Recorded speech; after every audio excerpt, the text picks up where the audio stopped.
భారత రాజ్యాంగంలోని ఆర్టికల్ 218 సుప్రీంకోర్టుకు వర్తించే కొన్ని నిబంధనలు హైకోర్టులకు కూడా వర్తిస్తాయని నిర్ధారిస్తుంది.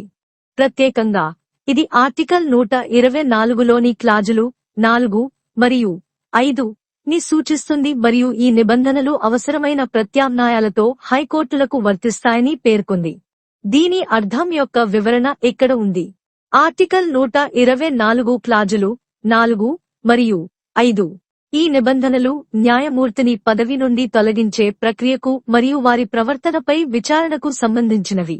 క్లాజ్ 4 ఇది న్యాయమూర్తిని తొలగించే విధానాన్ని వివరిస్తుంది. పార్లమెంటులోని ప్రతి సభ ద్వారా ఆ సభలోని మొత్తం హాజరైన మరియు ఓటింగ్ చేస్తున్న సభ్యుల 3/2 మెజారిటీ మద్దతుతో ఆమోదించబడిన రాష్ట్రపతి ఉత్తర్వు ద్వారా సుప్రీంకోర్టు న్యాయమూర్తిని వారి కార్యాలయం నుండి తొలగించవచ్చని ఇది పేర్కొంది. నిరూపితమైన దుష్ప్రవర్తన లేదా అసమర్థత కారణంగా న్యాయమూర్తిని తొలగించడం కోసం చేసిన ఈ విషయమును అదే సెషన్లో రాష్ట్రపతికి సమర్పించాలి. క్లాజ్ 5 ఒక న్యాయమూర్తి యొక్క దుష్ప్రవర్తన లేదా అసమర్థత యొక్క విచారణ మరియు రుజువు కోసం చేయు ప్రక్రియను పార్లమెంటు చట్టం ద్వారా నియంత్రించవచ్చని ఇది తెలియజేస్తుంది. ఆర్టికల్ 218 ప్రకారం ఈ నిబంధనలు 124వ అధికరణంలోని క్లాజులు 4 మరియు 5 సుప్రీంకోర్టుకు వర్తించే విధంగానే అవసరమైన ప్రత్యామ్నాయంతో హైకోర్టులకు వర్తిస్తాయి. దీని అర్థం ఈ క్లాజులలో సుప్రీంకోర్టు అని ప్రస్తావించినప్పుడల్లా హైకోర్టులకు ఈ క్లాజులను వర్తింపజేసేటప్పుడు దానిని హైకోర్టు అని చదవాలి. తొలగింపు ప్రక్రియ మరియు ఆధారాలు అలాగే ఈ ప్రక్రియ యొక్క శాసనపరమైన నియంత్రణ హైకోర్టుల న్యాయమూర్తులకు సుప్రీంకోర్టు న్యాయమూర్తులకు సమానంగా ఉంటుంది. న్యాయ వ్యవస్థ అంతటా స్థిరమైన మరియు ఏకరీతి విధానాన్ని నిర్ధారిస్తుంది.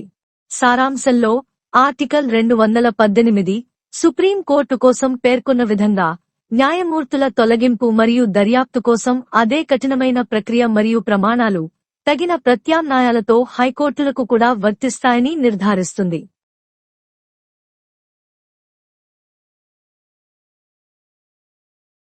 భారత సంవిధానము భాగము 6 రాజ్యములు అధ్యాయము 5 రాజ్యములలో ఉన్నత న్యాయస్థానములు ఆర్టికల్ 218 సర్వోన్నత న్యాయస్థానమునకు సంబంధించిన కొన్ని నిబంధనలు ఉన్నత న్యాయస్థానములకు వర్తింపజేయుట 124వ అనుచ్ఛేదము యొక్క ఖండములు 4 మరియు 5 లోని నిబంధనలు సర్వోన్నత న్యాయస్థానము విషయమున వర్తించునట్లుగానే సర్వోన్నత న్యాయస్థానమును గూర్చిన నిర్దేశమునకు బదులు ఉన్నత న్యాయస్థానమును గూర్చిన నిర్దేశములు ఉంచబడినట్లు ఉన్నత న్యాయస్థానము విషయమున వర్తించవలెను. The Constitution of India. Part 6. The States. Chapter 5. The High Courts in the States. Article 218. Application of certain provisions relating to Supreme Court to High Courts. The provisions of clauses 4 and 5 of Article 124 shall apply in relation to a High Court as they apply in relation to the Supreme Court with the substitution of references to the High Court for references to the Supreme Court.